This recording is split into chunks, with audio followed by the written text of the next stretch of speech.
भारत में नदियों को बहुत पवित्र माना जाता है।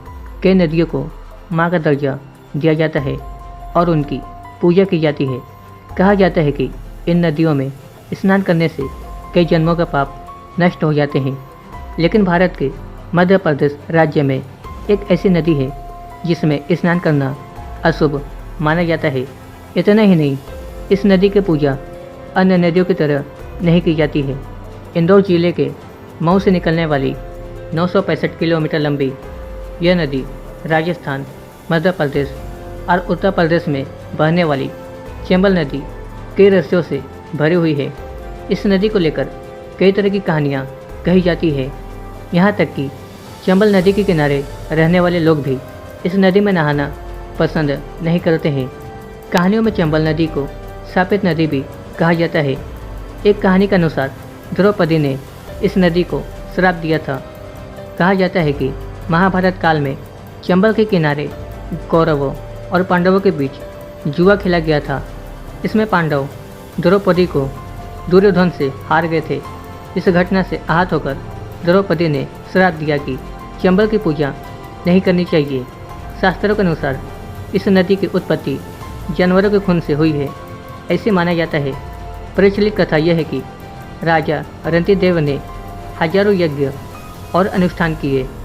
इन यज्ञों और अनुष्ठानों में कई मासूम जानवरों की बलि दी गई थी। इन जानवरों के खून और बची हुई पूजा सामग्री से चंबल नदी की उत्पत्ति हुई थी। चंबल नदी का प्राचीन नाम चरमलवती बताया जाता है, जिसका मतलब है कि वह नदी जिसके किनारे चमड़ा सुखाया जाता है। समय के साथ यह नदी चरमल नदी के नाम से प्रसिद्ध हो गई और इसका नाम चरमलवती रखा गया और अब इसे चंबल नदी कहा जाता है। राजस्थान और उत्तर प्रदेश के बिहड़ों से जुड़े इस नदी के भाग को चंबल क्षेत्र के नाम से जाना जाता है। यह सुनसान इलाका दशकों से डाकुओं और बागियों की पहनागाह रहा है।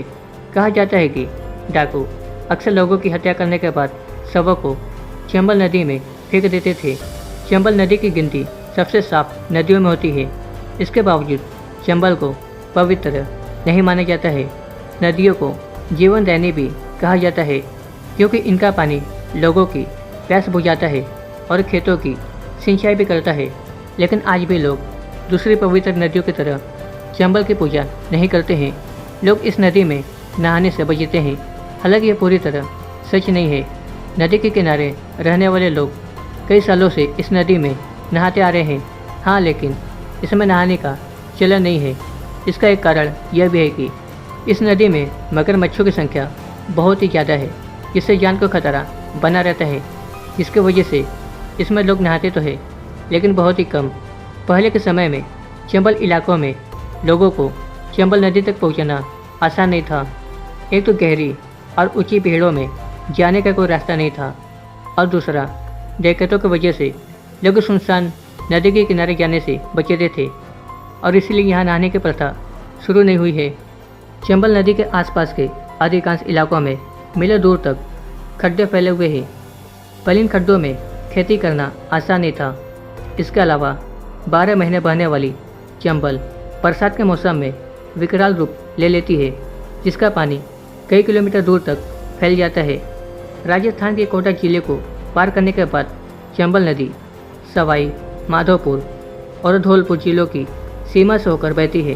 फिर अंत में यह नदी उत्तर प्रदेश में प्रवेश करती है और 32 किलोमीटर तक बहती है।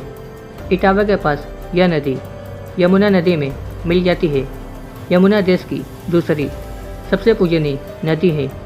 यह तो थी चंबल नदी की अनोखी और रहस्यमयी कहानी।